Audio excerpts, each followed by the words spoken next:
ഏതായാലും ഹൈക്കമാൻഡിനും ആദ്യഘട്ടത്തിൽ അങ്ങനെ ഒരു തീരുമാനമാണ്.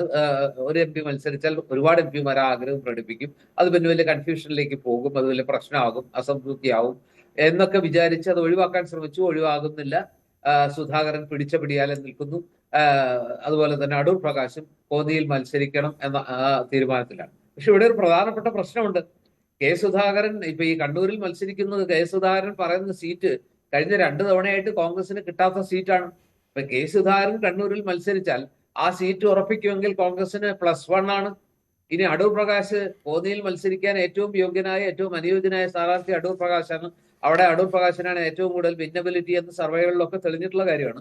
ഞാനിവർ പക്ഷെ മത്സരിക്കുന്നതിനോട് പിന്നീട് വരുന്ന യോജിക്കുന്നുണ്ടോ? ലോക്സഭയിലേക്ക് പിന്നീട് വരുന്ന ഉപതെരഞ്ഞെടുപ്പ് മത്സരിച്ച് നേടാൻ പറ്റുമോ എന്നൊരു സംശയം ഉൾപ്പെടെ നിലനിൽക്കുന്നുണ്ടല്ലോ. ശ്രീ ജോർജ് കൊടിപ്പാറ, നോക്ക് ഇവിടെ ഇപ്പോൾ സുധാകരന്റെ വിഷയം അത് ഈ പുറമേക്ക് ഈ രീതിയിൽ വരാതെ പരിഹരിക്കുന്നതിൽ വലിയ വീഴ്ച നേതൃത്വത്തെ സംബന്ധിച്ച് ഉണ്ടായിട്ടുണ്ടോ? സുധാകരൻ നേരിട്ട് വന്ന് 110% മത്സരിക്കുമെന്ന് പുറമേക്ക് പറഞ്ഞതാണ്. അപ്പോൾ അദ്ദേഹം ആ നിലപാടിൽ ഉറച്ചു നിൽക്കും. അദ്ദേഹത്തിന്റെ സ്വഭാവം നേതാക്കൾക്ക് അറിയാവുന്നതാണ്. ഏതറ്റം വരെയും പോകുമെന്നത് വ്യക്തമായിരുന്നു. അപ്പോൾ അത് ഡീൽ ചെയ്തതിൽ വലിയ പ്രശ്നം ഇവിടെ സംഭവിച്ചിട്ടുണ്ടോ? അവിടെ ഈ KPCC പ്രസിഡന്റിനോ അല്ലെങ്കിൽ പ്രതിപക്ഷ നേതാവിനോ അല്ലെങ്കിൽ രമേശ് ചെന്നിത്തലയ്ക്കോ, അതുമല്ലെന്നുണ്ടെങ്കിൽ AICC സെക്രട്ടറി KC വേണുഗോപാലിനോ മാത്രം വിചാരിച്ചാൽ പരിഹരിക്കാവുന്ന ഒരു വിഷയമല്ല.